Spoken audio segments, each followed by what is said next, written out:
बिस्मिल्लाहिर्रहमानिर्रहीम। 10 class English chapter number 4 first aid. इसके हम आज क्वेश्चन आंसर्स करते हैं। Question number 1, you should not keep checking if the bleeding has stopped, why? Answer, we should not keep checking if the bleeding has stopped because this may damage or dislodge the clot that is forming and cause bleeding to resume. Question number 2, why is it necessary to keep soup away from the wound? It is necessary to keep soup away from the wound as the chemical in the soup may cause irritation and itching. Question number 3, how is an antibiotic cream or ointment good in healing the wound? Answer, an antibiotic cream or ointment is good in healing the wound because it helps keep the wound moist.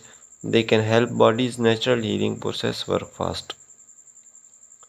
Question number 4, what should you do if you are allergic to adhesive material used in most bandages?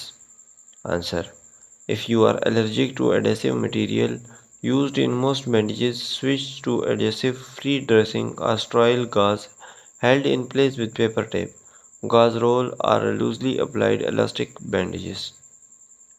Question number 5, when do you need to see a doctor? Answer, you need to see a doctor if the wound is not healing or you noticed any redness, increasing pain, drainage, warmth or swelling. Question number 6, what should your first aid kit consist of? Answer, our first aid kit consists of first aid box, band-aids, elastic bandages, gauze and adhesive tape, antiseptic wipes, safety pin and tweezers, scissors, latex gloves, calamine lotion, clinical thermometer and analgesic tablets.